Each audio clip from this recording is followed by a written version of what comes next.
All right. Good morning, trade pros. Welcome to the morning market update for Wednesday, January 23rd of 2019. This is George Papazov of Trade Pro Academy. Um, we have an exciting day ahead of us, some trading opportunities, and a quick little correction. Despite what the title says, oil inventory is actually tomorrow. Thanks to our oil desk, they kind of punched me a note this morning like, "What are you doing, dude? It's tomorrow."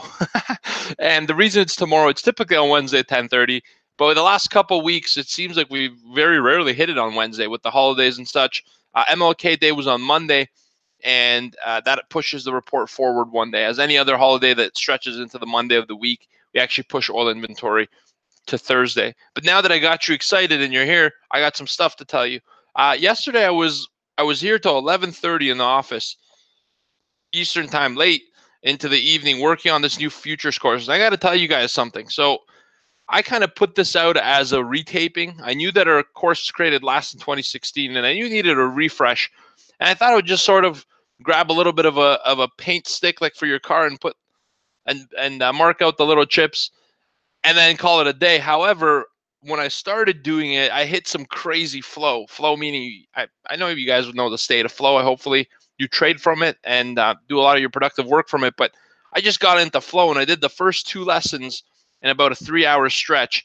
And it's a complete rebuild. All right. I'm so excited about it because if you were to sit down at an institution and be taught how to trade, this is how they would do it. All right. This is with a decade plus of experience, almost two now trading. And I'm really excited for the course. And the good news is it's going to be available as part of our elite package, the live recording of it and the reteaching of it, if you will, starting February 4th. You have to be there. If you've ever been curious to check it out, this is your chance because you get to participate in on it live. After that, it'll be a recorded course. So click the link in the description to find out more. I'm super excited. Yesterday, I walked away drove away from the office. It's too cold to walk. And I was so excited, I barely got to sleep. All right. That's the good news. Other good news, morning market fun fact for today. It's a pretty interesting one. On this day in 1895, long time ago, the New York Stock Exchange recommended that listed companies on the exchange should publish annual financial statements and send it to their shareholders. That was a novel concept back then. In today's environment, that happens with every public company as part of their disclosure process. Yesterday, we had some key earnings as well. Interactive Brokers missed on their fourth quarter trade revenue, down 1.1%. What else here? IBM up 5%, beating estimates, and upside earnings per share guidance for the following quarter. Capital One down 5.3% after massive Q4 miss, and that's kind of the earnings that we're waking up to this morning. All right, in today's markets, a lot of news and activity happened out of Asia. Primarily Japan and China, and we'll talk about that in a moment. Japan rather, is down 0.1%. Hong Kong's flat. China's flat as well. India's down 0.8 of can't talk today. 0.8%. In Europe at midday, London's down 0.2. Paris is up 0.2. Frankfurt is down 0.15%. So in between a tenth and 0.2 of a percentage point. All right, so we have some mixed markets. We have some consolidation, and we have a lack of really movement. We have a lack of price changing quickly that we've been used to the last couple of weeks. And I'm here to tell you that that's a normal par for the course. That's how markets move. In fact, that's the lesson I created yesterday, learning market structure and in a very powerful and effective way. And not only understanding the structure, being able to draw structure and call a structure is one thing. It's another thing to know what forms it, because I think that's what makes you a good trader. You have to understand that everything you see on a chart that you can identify was caused by some kind of investor rationale and behavior. And that's what we get into in lesson 2 that I just created last night. I'm so stoked.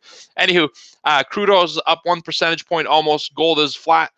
On today's economic calendar at 10 a.m., we have the Richmond Fed Manufacturing Survey, and that's all we have. Quiet day in terms of economic releases. Like I said, all the news was out of Asia. So here's what happened. BOJ, remember we told you on Monday there was going to be the Bank of Japan coming up this week? Well, that was last night, and I was in the office late enough to hear it. Bank of Japan held interest rates steady. That wasn't a surprise. That was the Bank of Japan, BOJ. BOJ, the name of my first child, my firstborn. All right.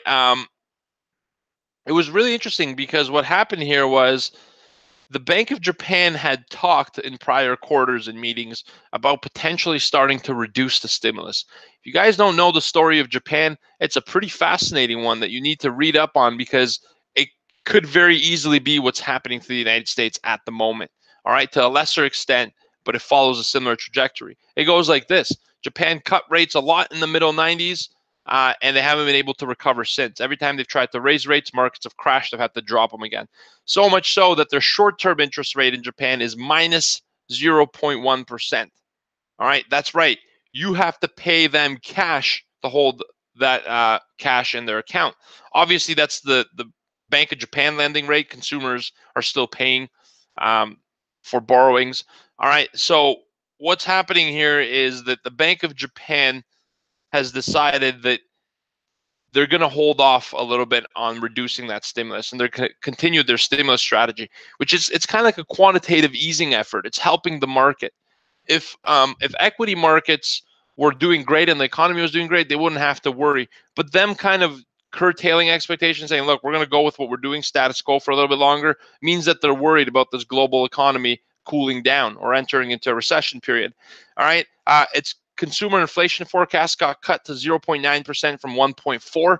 And you guys know that lower inflation means more continuation of stimulus. Higher inflation means they have to start cutting stimulus and raising rates.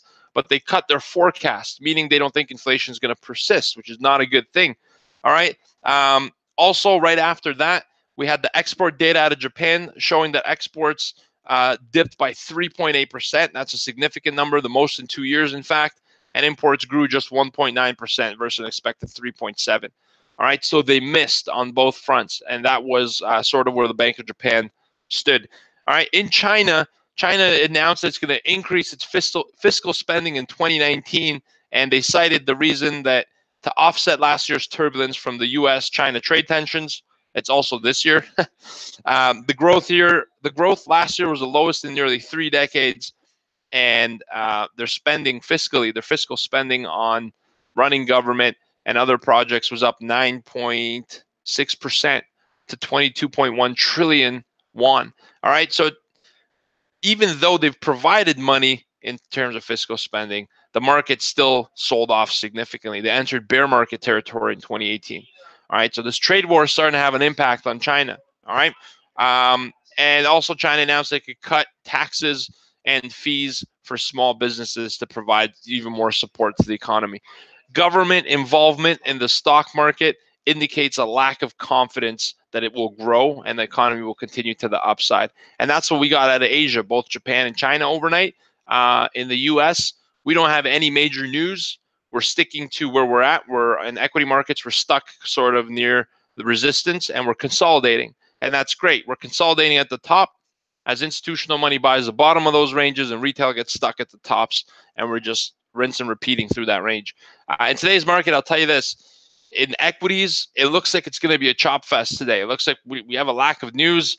Markets are waiting on a lot of things, and I'm going to guess here, and I'm going to tell you to use the 3 rules. Start out with the 3 rules. If things change, then change your strategy as well. But rule number 1, you guys have heard this 1,000 times. All right, trade with less size, smaller positions. That was what that means. Rule number 2, all right, trade less frequently, which means take positions. You don't want to be out there doing 30 trades when the market is barely giving you an opportunity for one really good one. Be more selective, be more patient. And rule number 3, take your profits quicker. Get paid when you have money, because if you don't get paid when you do have a profit, when will you get paid? I love to ask people that question. It seems to turn the gear wheels in their head for some reason. All right. I mean, it's an obvious reason. So those are 3 rules for equities. I think today, like yesterday, the opportunity will be on oil. Yesterday in the trading room, early on, we hit oil, and a lot of our members did really good. Very proud of them. And I think today we're looking at a similar type of structure. But we'll see what we get. Wind down some of that trading. Go a little bit slower to start. And if the market switches in 6th gear, then you should switch with it. All right, you guys have yourself a great day. Appreciate you for being here.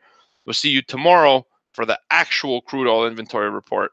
Today, I just got you excited for it, but it's worth it. All right, it's worth the wait. Good things are worth waiting for. See you guys tomorrow. Manage your risk, Trade Pro. Let me turn around, open up the trading room, set some levels, and get into action here. See you soon. Goodbye. All right, Trade Pros in the room.